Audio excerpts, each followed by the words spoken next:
请听韩语节目。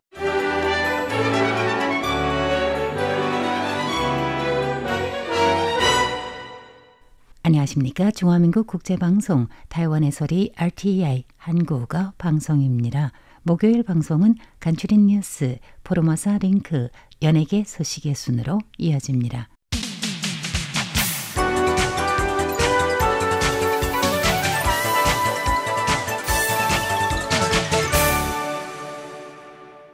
간추린 뉴스 오늘의 주요 소식입니다. 중국 정부가 타이완 광복은 항일 전쟁의 성과이며 이는 타이완이 중국 영토에서 불가분한 일부임을 증명한다고 주장한 데 대해 타이완 정부가 강하게 반발했습니다.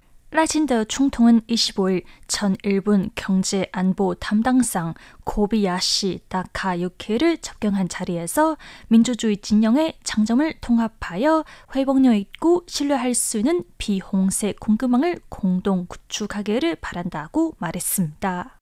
독일에서 열린 환경부 녹색성장연맹 탄소가격제 워크숍에 참석한 펑지민 환경부 장관은 이번 워크숍을 통해 이해 관계자들과의 소통을 강화하고 한국, 일본과 협력하여 아시아 단일 탄소 시장을 구축하길 바란다고 밝혔습니다.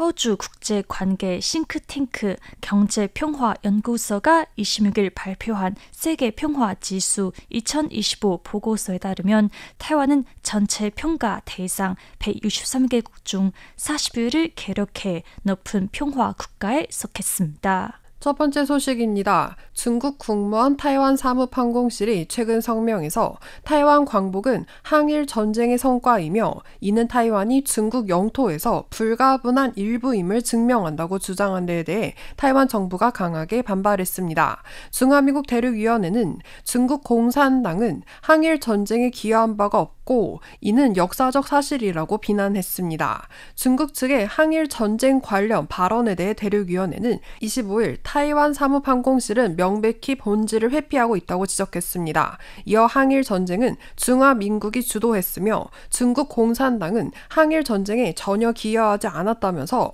중국 공산당이 아무리 많은 자원을 들여 기념 행사를 열더라도 변하지 않는 역사적 사실을 감출 수 없다고 강조했습니다. 이는 중국이 타이완에 대한 주권 주장을 뒷받침할 역사적 증거와 근거가 부족하다는 것을 분명히 하려는 의도로 해석됩니다.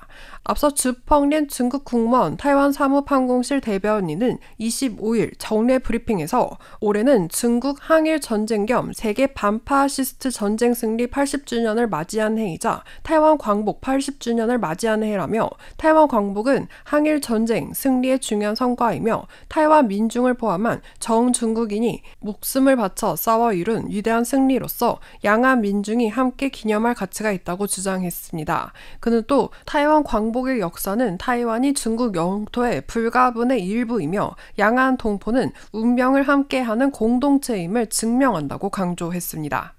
赖총통은 25일 오후 전 일본 경제안보 담당상인 고바야시 다카유키 중의원을 접견한 자리에서 타이완과 일본 모두 제1도련의 핵심 방어선에 속해 있으며 역대 일본 총리들이 중요한 국제적 자리에서 타이완 해협의 평화와 안정의 중요성을 거듭 강조했고 무력 또는 강압에 의한 일방적인 타이완 해협 형상 변경에 반대 입장을 계속 분명히 한 것에 대해 감사의 뜻을 전한다며 타이완과 일본이 인도 태평양 지역의 평화와 번영을 촉진하는 다양한 측면에서 더 많은 교류와 협력을 진행하기를 기대한다고 밝혔습니다.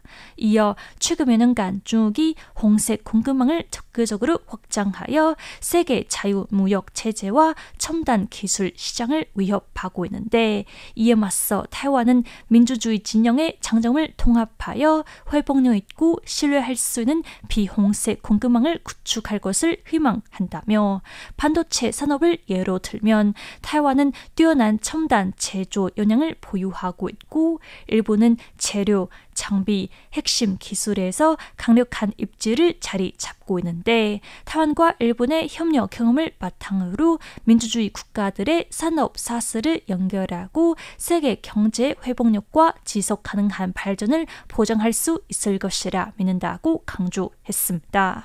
펑치민 중화민국 환경부 장관이 이끄는 녹색성장연맹 대표단이 6월 24일부터 26일까지 독일 베를린에서 거행된 환경부 독일 녹색성장연맹 탄소가격제 워크숍에 참석했습니다. 펑 장관은 타이완과 독일 간의 탄소 배출권 거래 협력이 2018년에 체결된 협력 양해 각서를 시작으로 본격화되었으며 이후 여러 차례 상호 방문을 통해 유럽연합의 배출권 거래 제도 EU ETS를 학습해 왔다고 밝혔습니다. 펑치민 장관은 그러면서 ETS 시스템을 구축하는 것은 쉬운 일이 아니며 기업과 일반 대중과의 소통을 강화하고 법적 문제를 해결해야 한다면서 이번 독일 방문은 이해 관계자들과 함께 ETS를 발전시키는 데 매우 유익하다고 했습니다.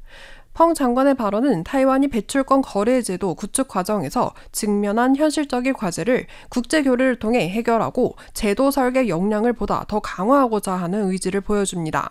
이와 더불어 펑 장관은 아시아 단일 탄소 시장을 구축하고 싶다는 비전을 제시하며 이는 쉽지 않지만 일본, 한국, 타이완이 이미 액화 천연가스 협력 플랫폼을 보유하고 있어 탄소 시장에서도 협력할 수 있다면 이는 거대한 도전이자 기회가 될 것이라고 밝혔습니다.